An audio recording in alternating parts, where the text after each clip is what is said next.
कुंडली का दूसरा भाव, कुंडली का दूसरा भाव धन का भाव होता है।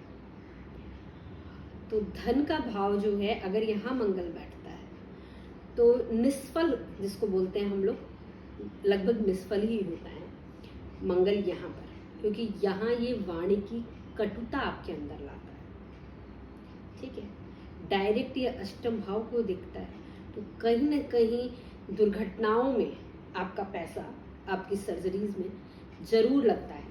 कहीं ना कहीं आपको फिजूल खर्ची की आदत, मतलब अगर मंगल आपका दूसरे भाव में है तो धन किसी ना किसी तरह से आपका जाएगा ही जाएगा। ठीक है, क्योंकि शुक्र की राशि है वृषभ राशि, दूसरा नंबर। तो अब शुक्र कहाँ बैठा है और किस स्थिति में है, उच्च का है या नीच का है या किस भाव में बैठा है, ये जरूर कंसीडर हम लोग करेंगे। पर अगर मंगल दूसरे भाव में बैठा है तो वो कहीं ना कहीं आपके वैभव में कमी या आपकी फिजूल खर्ची की आदत से धन का वेस्टेज, दुर्घटनाओं में आपका वेस्टेज, या अगर शुक्र 12वें घर में बैठा हुआ है तो आपका कहीं ना कहीं हॉस्पिटल से रिलेटेड आपका फिजूल खर्ची आपकी जाएगी, आपका पैसा लगेगा हॉस्पिटल में। ठीक है, अगर शुक्र बैठा हुआ है आपके पंचम भाव में तो आपके पुत्रों से संबंधित, बच्चों से संबंधित पैसे लगेंगे ज़्यादा। तो कहीं ना कहीं मंगल इस भाव में आपको वाणी की कटुता और धन का आपका जो नष्ट होता है वो जरूर दिखाता है इस भाव में, दूसरी भाव में।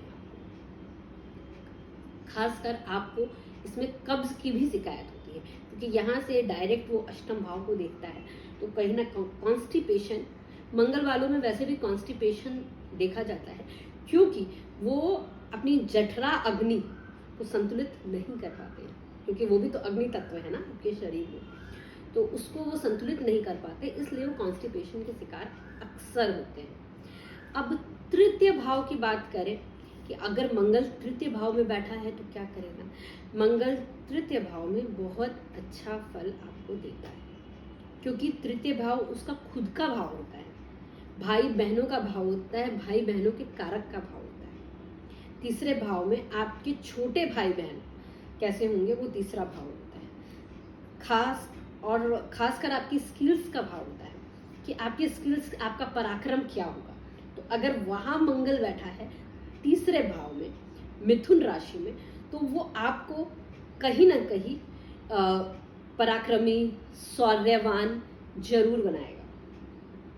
मंगल वहां पर विशेष लाभकारी स्थिति में होता है। अगर उसको किसी कुदृष्टि के साथ, अगर राहु के साथ उसका संयोग ना हो, राहु भी तीसरे भाव में अच्छा ही फल देता है, पर कहीं ना कहीं वो उस भाव में अपनी ऊर्जा को, क्योंकि स्किल्स का भाव है, पराक्रम का भाव है, तो अगर तीसरे भाव में मंगल बैठा हुआ है तो वो आपको पराक्रमी बनाएगा।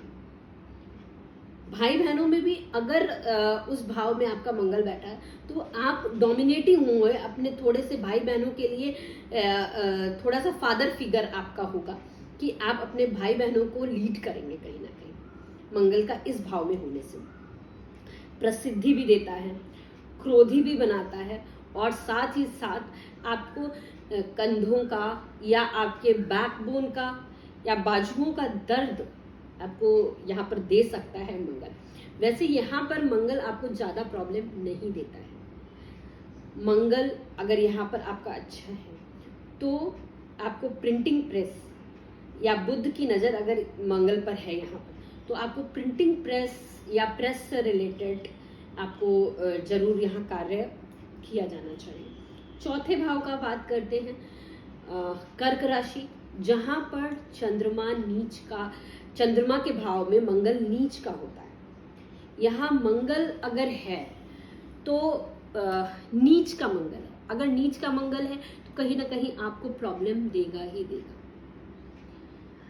वैसे तो अगर परिवार में आप डोमिनेटिंग नहीं है, नीच का मंगल है, ज्यादा पावर नहीं है, गुस्सा नहीं है, क्रोधी नहीं है, डोमिनेटिंग नहीं है, तो आपको फैमिली में अग्नि तत्व से ज्यादा जल तत्व की जरूरत होती है।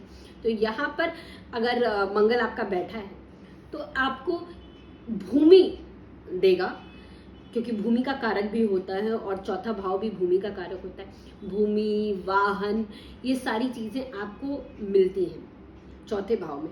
और घर में भी आपका सामंजस्य अच्छा बनता है अपने भाई बहनों के साथ, अगर आपका मंगल यहाँ पर है तो। पर यहाँ पर वो कहीं ना कहीं नीच का होने से आपके मात्र सुख में कमी वो जरूर करता है, और कहीं ना कहीं आपकी माँ के साथ आपके संबंध बहुत अच्छे नहीं यहाँ पर मंगल दर्शाता है। Thank you so much.